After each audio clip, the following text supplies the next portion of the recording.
Азан KZ Ислам порталы ұсынады.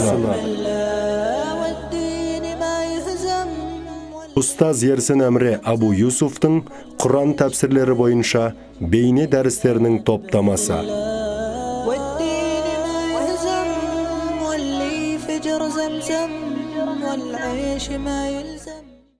أعوذ بالله من الشيطان الرجيم بسم الله الرحمن الرحيم الحمد لله رب العالمين والصلاة والسلام على نبينا محمد وعلى آله وأصحابه أجمعين رب اشرح لي صدري ويسر لي أمري واحلل عقدة من لساني يفقه قولي اللهم علمنا ما ينفعنا وانفعنا بما علمتنا وزدنا علما وعملا وتقا وإخلاصا يا رب العالمين أما بعد السلام عليكم ورحمة الله وبركاته. Иншаллах, Алла Субхану ва Тааламың қалауымен Бақара сүресінің тәфсірін үйренуді ары қарай жалғастырамыз.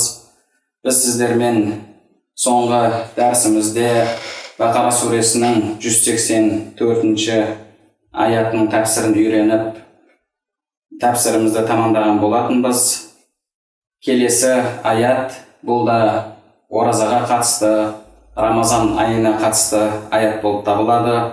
Алла Субхану ва Тааля Бақара сүресінің 185-ші аятында былай дейді: Шахру Рамадан аллази унзила фихи ал-Қур'ану худан лин-наси ва баййинатин минал худа вал фурқан. Фаман шахида минкум аш-шахра фальясумhu ва ман кана маридан ау ала сафарин фа'иддатун мин айямин ухар. يريد الله بكم اليسر ولا يريد بكم العسر ولتكملوا العدة ولتكبروا الله على ما هداكم ولعلكم تشكرون. Аталмыш күндер. Мынау Құранның аудармасында жақшаның ішінде аталмыш күндер депті. Яғни аталмыш күндер деген біз өткен дәрісімізде үйренген айяма ма'дудат, яғни ораза аталмыш санаулы күндерде парыз етілді деген аятқа байланысты. Әлгі аталмыш күндер, яғни санаулы күндер, адамдар үшін тура жол басшы һәм тура жол басшылық пен ақ пен қараны айырудан айқын дәлелдер, аяттар түріндегі Құран түскен Рамазан айы дейді. Яғни алдыңғы 184-ші аяттағы санаулы күндерде сендерге ораза парыз етілді деген аяттағы санаулы күндер, ол оразаның, яғни Рамазан айының күндері болып табылады. Рамазан айы қандай ай? Алла Субхану ва Тааля ол жайында айтып жатыр: Шахру Рамадан аллази унзила фихи ал-Қур'ан. Рамазан айында Құран нәзіл етілді дейді. Худан лин-нас, яғни адамдарға тура жолды көрсететін жолбасшы болып. Ва баййинатин минал худа, және сол хидаятты көрсететін жол басшылықтың анық айқын дәлелдерімен дейді. Уәл фурқан, және фурқан дегеніміз, яғни ақ пен қараны ажырататын. Яғни бұл жерде жалпы Алла Субхану ва Тааля Құранның сипатын келтіріп жатыр. Худан лин-нас. Бірінші сипаты адамдарға тура жол көрсетеді дейді. Екіншісі ва баййинатин минал худа. Со анық тура жол деп жатыр. Үшіншісі уәл фурқан, яғни жақсылық пен жамандықты ажыратып беруші дейді. Алла Субхану ва Тааля бұл жерде біріншіден Рамазан айында Құранның түскендігін айтып жатыр. Құран Рамазан айында кімге түсті, немесе қайда түсті? Жалпы тәфсір ғұламалары Рамазан айында Құран лаухун махфуздан Бәйтул Иззаға, яғни аспандағы Бәйтул Иззаға түсті дейді. Бұл жердегі Құранның түсуі сол лаухун махфуздан аспандағы Бәйтул Иззаға түсуі айтылып жатыр дейді. Оған қатысты пайғамбарымыз саллаллаху алейхи уассаламнан біраз хадистер бар, және сондай-ақ Құрандағы унзила сөзі де, мынау аяттағы унзила сөзі де бұл жердегі түсу бір рет түсу екендігін білдіреді. Жалпы Құран, Алла Субхану ва Тааля Құранда айтқандай, бірінші лаухун махфуздан Бәйтул Иззаға түсті, одан кейін Бәйтул Иззадан 23 жыл көлемінде пайғамбарымыз саллаллаху алейхи уассаламға түсіп отырды. Араб тілінде жалпы түсу егер бір рет қана болса, оған әнзәлә немесе унзилә деген сөзді айтады. Әнзәлә бір рет түсірді. унзила бір рет түсті. Наззала қайта-қайта түсірді. Нуззила қайта-қайта түсірілді деген мағынаны береді. Алла субхана ва тағала осы Құранның лауху махфуздан Байтул Иззаға түсуін айтқан кезде унзила деген сөзді қолданды. Унзила яғни бір рет түсу. Ал Құран түгелдей лауху махфуздан Байтул Иззаға бір рет түскен. Кейін пайғамбарымыз саллаллаху алейхи вассаламға Құранды түсіру жайында Алла субхана ва тағала аятта айтқан кезде инна нахну наззална алейкал Құрана танзила. Біз саған Құранды наззала, яғни қайта-қайта түсірдік дейді.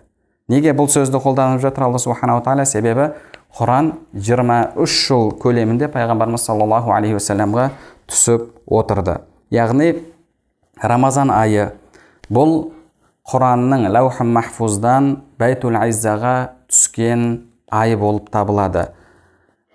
Құран Жибрил алейхиссаламның пайғамбарымызға келіп иқра деп айтқан айы емес. Яғни Құранның пайғамбарымыз саллаллаху алейхи вассаламға түскен айы емес. Құран Рамазанда түсті деген кезде осы бір рет лауху махфуздан Байтул Иззаға түсуі айтылады. Құранның түсуінен мақсат Алла субхана ва тағала айтып жатыр, худал линнас. Адамдарға ақиқат етіп түсірілді деді. Ақиқатты көрсететін, тура жолды көрсететін. Енді бұл жердегі адамдар сөзінен мақсат кімдер? Шынында, ақиқатында Құраннан кім хидаят іздейтін болса, Құранға иман келтірген болса, Құранды Алла субхана ва тағаланың кәләмі деп қабылдаса, Алла субхана ва тағала ол адамның қалбын, жүрегін ашады, Құранның нұрын ол адамның жүрегіне кіргізеді. Сол үшін Алла субхана ва тағала басқа бір аятта худан лил муттақин. Худан лил муттақин, яғни Құран тақуаларға тура жол деп жатыр. Тақуаларға тура жол. Яғни бұл жердегі адамдарға деген сөзден мақсат негізі тақуаларға. Енді жалпы Алла субхана ва тағала Құранды бүкіл адамзатқа жіберді. Егер бүкіл адамзат Аллаға иман келтіріп тақуалыққа түсетін болса, тақуалық жолын ұстанатын болса, онда барлығына ол тура жол болар еді. Бірақ егер адам иман келтірмесе, Алла субхана ва тағала оның жүрегіне Құранның нұрын кіргізбейді. Сол үшін Құранға иман келтірместен Құранды оқыған, Құранды жаттап алған, Құраннан қате іздеп, сол үшін Құранды үйренген адамдар бар. Алла субхана ва тағала олардың қалбын ашқан жоқ. Неге? Себебі олар Құранға иман келтіріп Құранды үйренген жоқ. Керісінше Құраннан қате іздеп, тағы да басқа да жаман ниеттермен Құранды үйренді. Алла субхана ва тағала Құранды оларға хидаят етіп берген жоқ. Және сондай-ақ худал линнас деген сөздің мағынасы кейбір уламаларымыз айтады. Басқа екінші аятпен бұл аятты байланыстыратын болсақ, худал лил муттақин, тақуаларға тура жол деген аятпен байланыстыратын болсақ, онда яғни шынайы адам деген атауға лайық бұл тақуалар ғана дейді. Алладан қорқып, Аллаға иман келтіріп, Алланың кәләміне сеніп, Алланың кәләміне ерген адамдар, міне солар шынайы адам деген атауға лайық адамдар. Ал егер адам бұл дүниедегі негізгі мақсатын ұмытып қойып, бұл дүниедегі негізгі уайым қайғысы жеу, ішу болатын болса, Алла субхана ва тағала ол адамдар жайында улайка кал ан'ам балхум адал, олар хайуан секілді деп жатыр. Яғни ол адам өзің негізгі адамдық қасиетін жоғалтқан. Ал кім тақуалық жолында болса, ол адам шынымен де адам деген атқа лайық пенде болады. Ва байинати минал худа. Және Алла субхана ва тағала худа сөзін тағы екінші рет қайталап жатыр. Бірақ бұл жерде сол тура жолдың анық айғақ дәлелдері деп жатыр. Анық айғақ дәлелдері. Бұл неге бұл сөзді қайтадан қайталап жатыр? Себебі ғұламаларымыз айтқандай, Құрандағы Алланың тура жолы, анық айқын, Құрандағы жалпы дәлелдер тура жолға бастайтын екі түрлі болады деді. Біріншісі анық ашық дәлелдер. Анық ашық дәлелдер, оны кез келген адам оқып түсіне алады. Екіншісі ғұламалар үшін, және сондай-ақ Алла субхана ва тағала қалбын ашып, өзі белгілі бір деңгейге жеткен уәлилік, яғни Алланың досы болу, әулиелік деңгейге жеткен адамдарға Алла субханала тағала тура жол етіп беретін аяттар. Яғни кейбір аяттардан мысалы жалпы авам халық бір ерекше мағыналарды байқамауы мүмкін. Бірақ Алланың сүйікті құлдары, Алла жүрегін ашқан құлдар ол аяттарды оқыған кезде ол жерден осы хади, худа, яғни тура жолды табады. Ондай болатын болса, Құрандағы аяттар, яғни тура жолды көрсетуші аяттар, бірі анық ашық болған, екіншісі белгілі бір деңгейге жеткен, Алла жүрегіне арнайы білім салған адамдарға тура жол болған аяттар. Алла субханала тағала соны айтып жатыр. Яғни жалпылама тура жол болған аяттар және уабайинати минал худа, айқын дәлелдерге негізделген тура жол болған Құран деп Алла субханала тағала айтып жатыр. Және уал фурқан, фурқан дегеніміз яғни ақ пен қараны ажырататын. Ондай болатын болса, Құран бұл біріншіден тура жол, екіншіден бізге ақ пен қараны ажыратып беретін Алла тағаланың пайғамбарымыз саллаллаху алейхи вассаламға түсірген қияметке дейін қалатын соңғы кітабы болып табылады. Алла субханала тағала ары қарай айтады: "Фаман шахида минкум аш-шахра фальясум". Ал кім сендердің қайсың осы айды көрсе, ораза тұтсын деді. Яғни осы айдың туғанын көрсе, кім мұсылман болған халінде, ақыл есі орында болған халінде, балиғатқа жеткен халінде, ауру болмаған, сапарда болмаған халде айдың туғанын көрсе, Рамазанның күнін басынан кешетін болса, онда ол адам ораза тұтсын деп Алла субханала тағала айтып жатыр. Неге біз бұны бұлай тәпсірлеп жатырмыз? Себебі келесі аяттарда Алла субханала тағала сапарда болған адамға, ауру болған адамға ораза ұстамауға рұқсат береді. Ал бұл жерде фаман шахида минкум аш-шахра фальясум, кім айдың туғанын көрсе, ораза тұтсын деп жатыр. Яғни ораза тұту міндет. Ораза тұту кімге міндет? Біріншісі мұсылман адам, ақыл есі дұрыс адам, балиғатқа жеткен адам және аузын ашуға рұқсат болатын жағдайда болмаған адам. Ауру болмаған, сапарда болмаған, немесе әйел болса жүкті болмаған және емізулі баласы болмаған әйел. Енді жүкті әйелдің мәселесінде ғұламаларымыз егер жүктілігіне зиян келмейтін болса, онда ораза тұтуы міндетті дейді. Алла субханала тағала бұл аятта ораза тұтудың міндет екендігін айтып жатыр.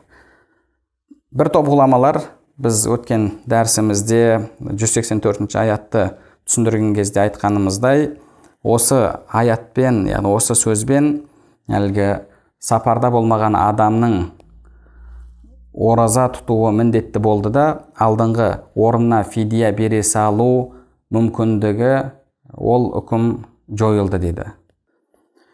Алла субханала тағала ары қарай айтады: وَمَنْ كَانَ مَرِيضًا أَوْ عَلَى سَفَرٍ فَعِدَّةٌ مِنْ أَيَّامٍ أُخَرَ. Бұл аятқа тоқталудан алдын тағы бір мәселені айтып кету керек.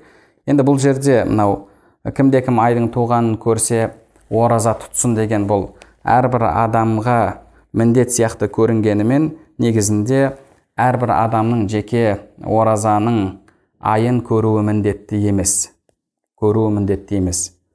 Ғұламаларымыз егер күн ашық болатын болса, аспанда бұлт болмаса, онда көптеген адамдардың куәлігі қажет дейді. Егер күн бұлт болатын болса, онда бір әділ, тақуа, өтірік сөйлемейтін сенімді адамның куәлігі жеткілікті дейді. Яғни мен оразаның айын көрдім дейтін болса, онда ораза тұту міндет болады деді. Яғни бұл мысалы бір қалада, бір елді мекенде болған адамдарға қатысты.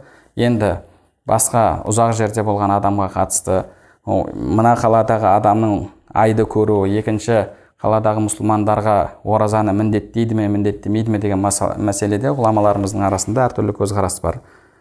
Біздің ғұламаларымыздың көзқарасы бойынша жердің қай бір жерінде айдың туғаны байқалса, айдың туғаны анық болса, онда басқа жердегі мұсылмандарға да ораза тұту міндетті болады деді. Енді қазіргі кезде бұл ай көру мәселесі алдыңғы уақыттарға қарағанда қайда жеңілдетілген, себебі қазіргі уақытта Алланың бізге берген үлкен нығметтері бар. Әлгі арнайы сол айды бақылайтын түрлі ғылыми техникалардың дамуы, тағы да басқа да айдың туғанын білетін, зерттейтін тәсілдердің дамуы, бұның барлығы айдың қай уақытта туатындығын білу жолдарын альхамдулилля жеңілдетті. Алла субханаху ва тағала ары қарай айтып жатыр: وَمَنْ كَانَ مَرِيضًا أَوْ عَلَى سَفَرٍ فَعِدَّةٌ مِنْ أَيَّامٍ أُخَرَ. Ал кім ауру болса, не сапарда болса, онда басқа күндерден дәл сондай мерзім тұтсын дейді. Яғни біз өткенде айтып кеткендей, وَمَنْ كَانَ مَرِيضًا أَوْ عَلَى سَفَرٍ فَأَفْطَرَ فَعِدَّةٌ مِنْ أَيَّامٍ أُخَرَ. Ал кім ауру болса, не сапарда жүріп, аузын ашса, онда басқа күндерден дәл сондай мерзім тұтсын деген мағына аяттан шығады. Бұл негізгі ғұламалардың көзқарасы. Біз өткен дәрісте бұл мәселені айтып кеткен болатынбыз. Кейбір ғұламалардың көзқарасы бойынша сапарда жүрген адамның ораза тұтпауы міндетті. Олар сапарда жүріп ораза тұтса, оның оразасы қабыл болмайды, бәрібір қайтып ораза тұтып беру керек деп айтады. Және олар бұл аятқа қосымша тағы пайғамбарымыз саллаллаху алейхи ва салламның хадисін дәлелге келтіреді. Лейса минал бирри ас-сияму фис-сафар. Яғни сапарда жүрген кезде ораза ұстау жақсылық емес деген хадисті дәлелге келтіреді.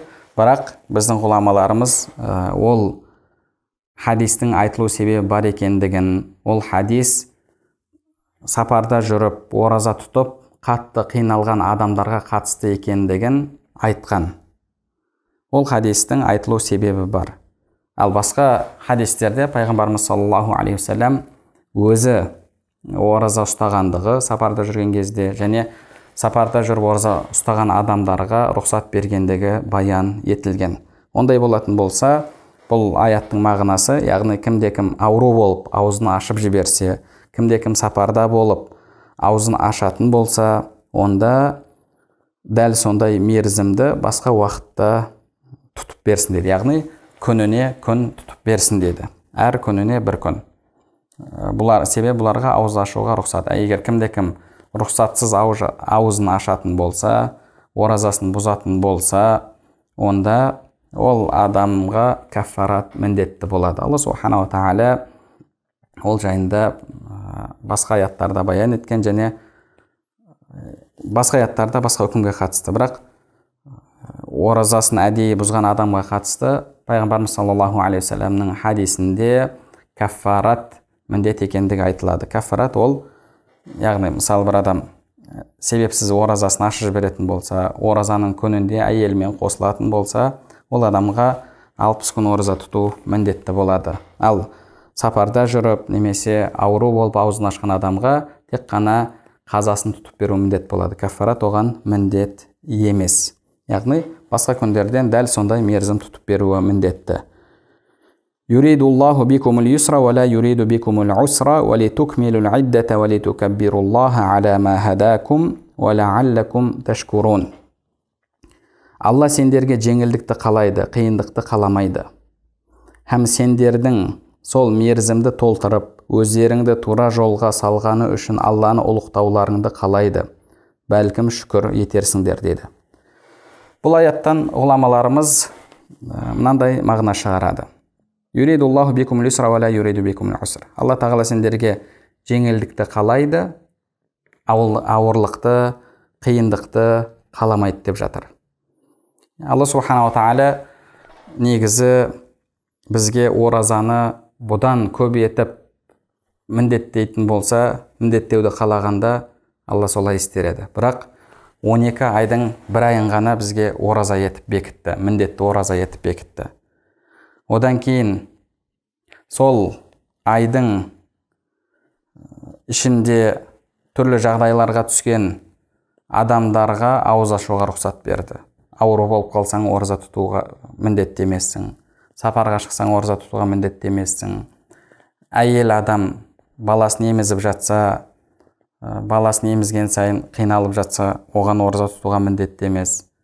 және жүкті әйелге де тура сондай. Алла субханала тағала бізге ауырлықты қаламайды, қиындықты қаламайды, жеңілдікті қалайды. Сол үшін сондай бізге ісімізді жеңілдететін үкімдерді беріп қойды. Және сондай-ақ бұл аяттан шығатын тағы бір мағына, Алла субханала тағала бізге басқа күндерден осы оразада кеткен күндерді өтеп беруімізді талап еткен кезде, яғни әлгі күндер арасын үзбестен болуы міндет емес. Басқа күндерде ораза тұтқан кезімізде тура оразадағыдай арасын бөлмей тұту міндетті емес.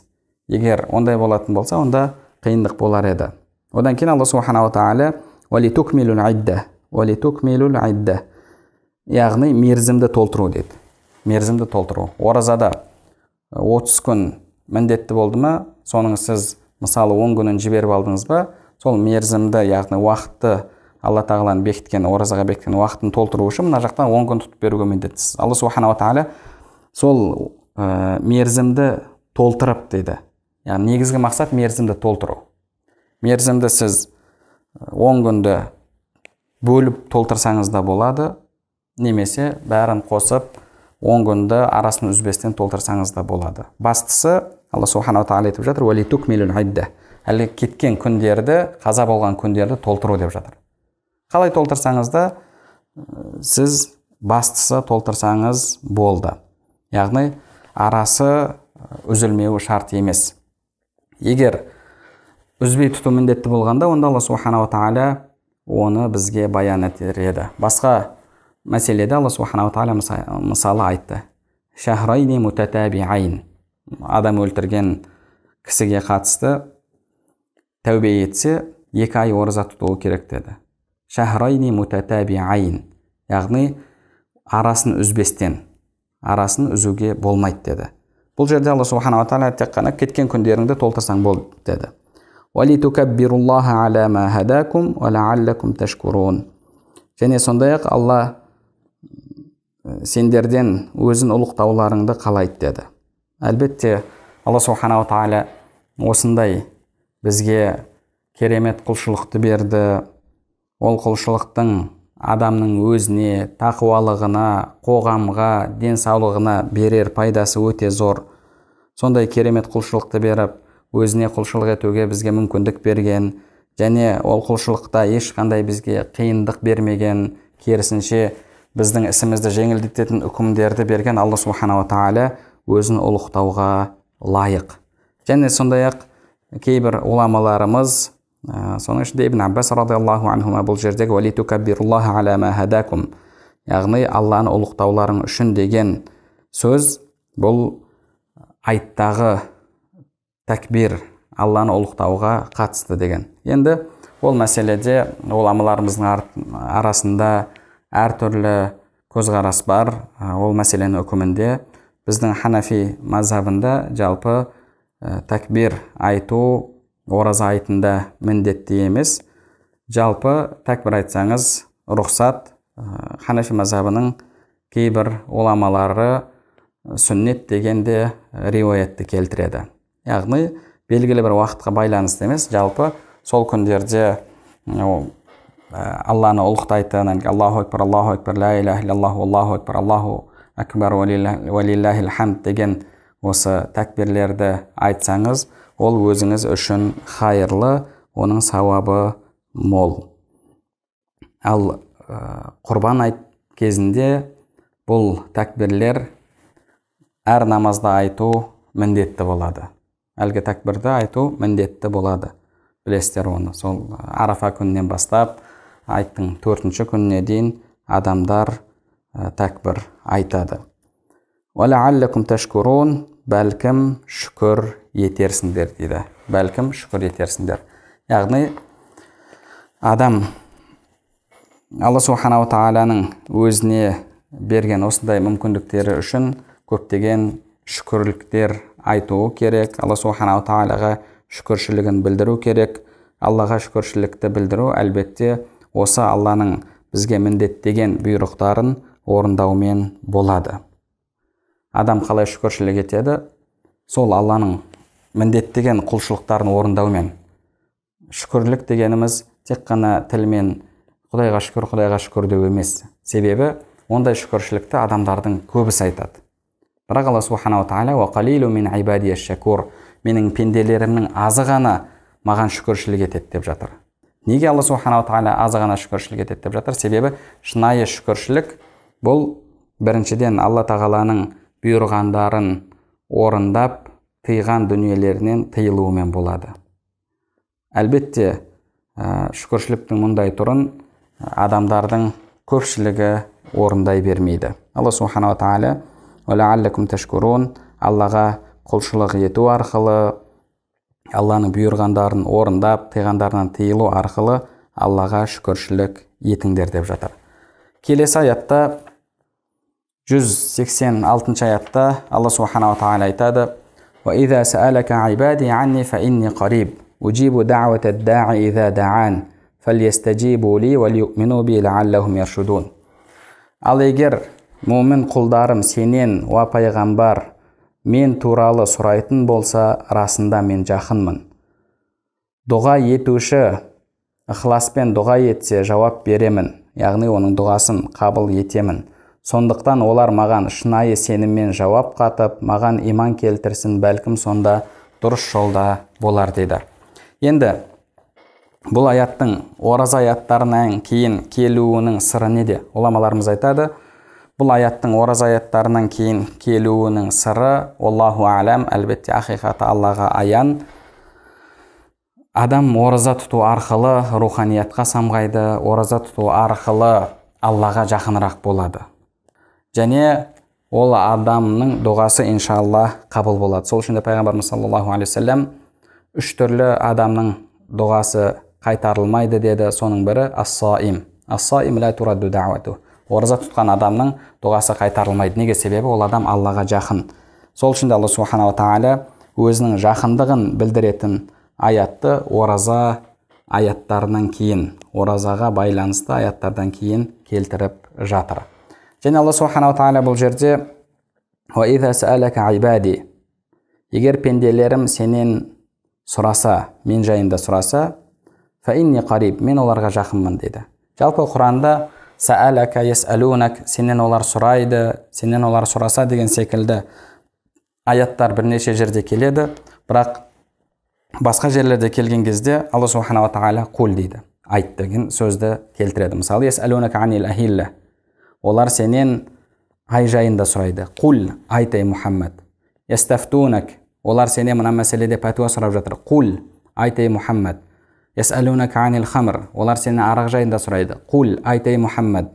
«Ясалунака анил махид», олар сенен етеккір жайында сұрайды. «Қул», айт. Ал бірақ «Ва иза саалака ибади анни фа инни қариб», пенделерім мен жайында сенен сұраса, онда мен жақынмын дейді. Яғни Алла субханаху тағала бұл жерде өзінің жақын екендігін және Алладан дұға тілеу үшін ортада біреудің болуының қажет емес екендігін айтып жатыр. Ал үкім мәселелеріне қатысты аяттарда Алла субханаху тағала «Қул» деп жатыр, айт ей Мұхаммад деп жатыр. Неге? Себебі үкімді білуде біз пайғамбарымызға мұқтажбыз. Бізге Алланың үкімін жеткізетін пайғамбарымыз саллаллаху алейхи ва саллям. Пайғамбарымыз саллаллаху алейхи ва саллям болмаса, біз діннің үкімдерін біле алмаймыз. Сол үшін де біздің ғұламаларымыз айтады, имам Абу Ханифа рахмахуллахтан сондай риуаят келеді, «Шүкрул мун'ами ваджибун ақлан» деді. Яғни адам ақылымен Алла тағаланы танып, Аллаға иман келтіруге міндетті дейді. Неге? Себебі адам ақылын істететін болса, дұрыс істететін болса, дұрыс пікірлей алса, бұл дүниенің жаратушысы бар екенін міндетті түрде біледі. Ақылы оны соған жеткізеді.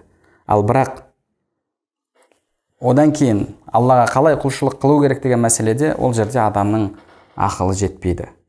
Адам мысалы ақылымен намазды бекіте алмайды. Мынандай құлшылық істеймін, ол таңертең 2 ракат болады, түсте мынанша ракат болады деп ол оны ақылмен бекіте алмайды. Адам Алланың үкімдерін білуде, фиқ мәселелерін білуде пайғамбарға және сол пайғамбарымыз саллаллаху алейхи ва саллямның мұрагерлері болған ғұламаларға мұқтаж, діннің үкімдерін баяндап беруде. Бірақ дұға жасауда адам қолын жайып, «Я Алла» деп бірден Алладан сұрай бере алады. Алла тағаланың Алла мен пенденің арасында ешқандай бір дәнекер, Алла мен пенденің арасында пенденің дұғасын тосып қалатын еш нәрсе жоқ. Сол үшін де ғұламаларымыз айтады ғой, Алла тағаланың есігінің алдында ешқандай күзетші жоқ, Алла тағаланың есігінің алдында ешқандай бағанағы қазіргі тілмен айтатын болсақ секретар, басқа деген нәрсе жоқ. Алла субханала тағаланың есігі, дұға есігі әрбір адамға ашық.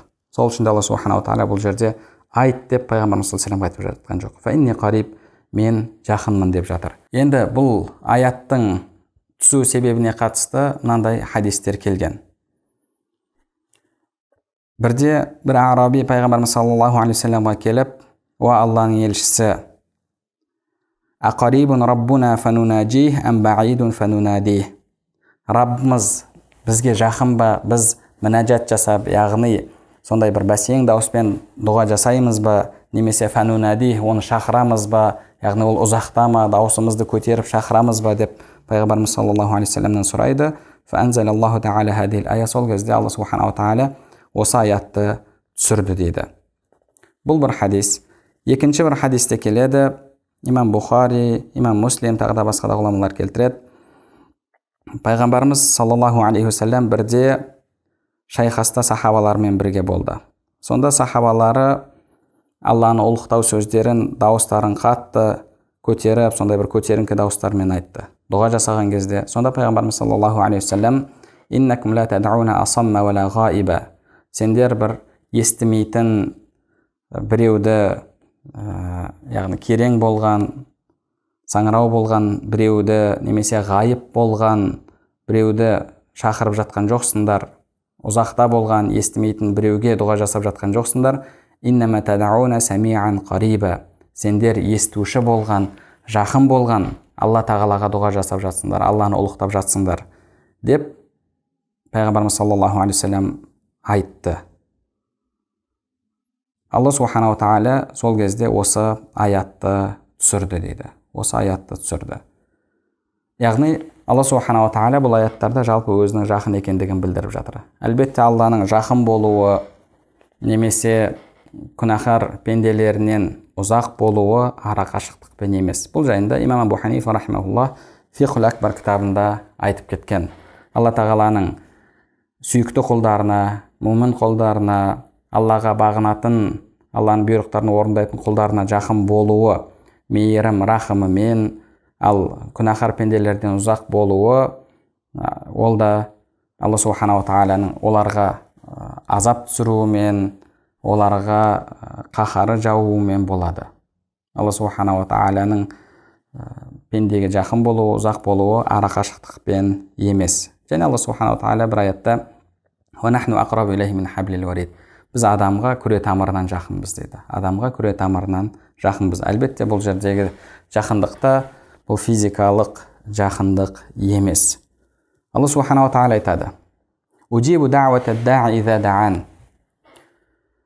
Егер бір адам қажетін сұрайтын болса, мен оның қажетін беремін деді. Уджибу да'вата да'i иза да'ан. Яғни адам Алла субханала тағаладан көптеп өзінің қажетін сұрауы керек.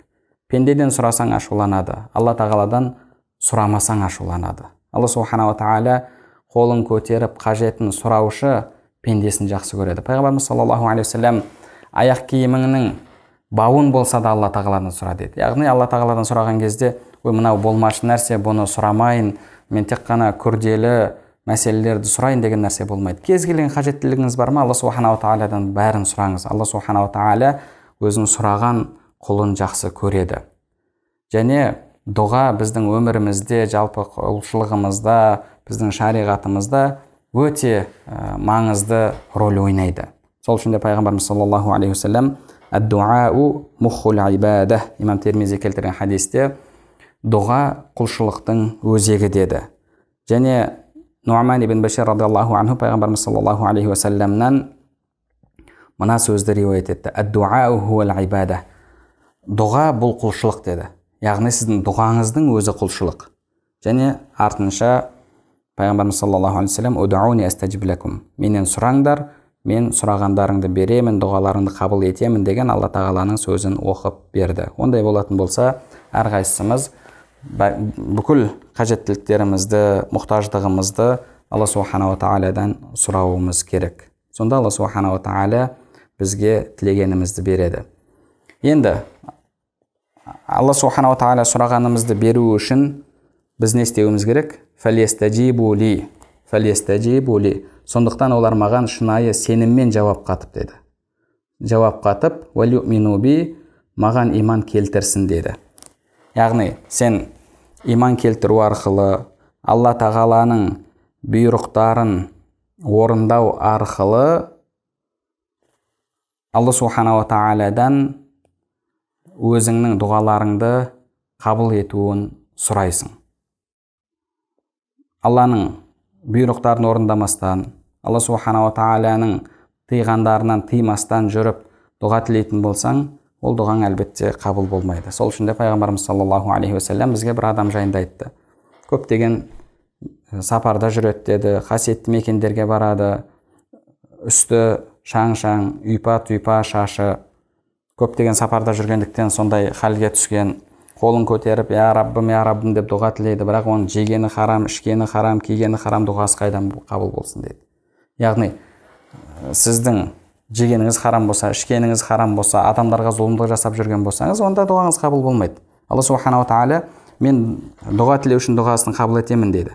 Сол үшін де фәлестәжибу ли, яғни менің парыздарымды орындасын, тыйғандарымнан тыйылсын, маған иман келтірсін деді. Иман келтірсін, сол кезде мен олардың дұғаларын қабыл етемін деді. Осы істерді істеу арқылы дұғаларының қабыл болуына әрекет етсін деп Алла Субханала Тағала айтып жатыр. Егер біз Алла Тағаланың бұйырғандарын орындасақ, Алла Тағала сұрағанымызды береді. Алла Тағаланың бұйырғандарынан бас тартсақ, Алла Субханала Тағала сұрағандарымызды бермейді. Алла Тағала біз онымен қандай мәміледе болсақ, сондай мәміледе болады. Мысалы, фадкуруни азкуркум, мені зікір етіңдер, мен сендерді зікір етемін деді. Мен сендерді зікір етемін, яғни сендерді еске аламын. Мені еске алыңдар, мен сендерді есіме аламын. Насуллаха фанасияхум, яғни сіз қандай мәміледе боласыз, Алла Субханала Тағала сондай мәміледе болады. Сіз Алла Тағаладан дұғаңызды, қажетіңіз сұраған кезде, сонымен қатар Алла Тағаланың бұйрықтарын орындауыңыз қажет. Сол кезде иншалла Алла Тағала дұғаларыңызды қабыл етеді. Бұл жерде ғұламаларымыз айтыпты, әл-истижаба, яғни истижаба дегеніміз Аллаға бойұсыну, Алланың бұйырғандарын орындау депті. Және сондай-ақ Аллаға иман келтіруіміз керек.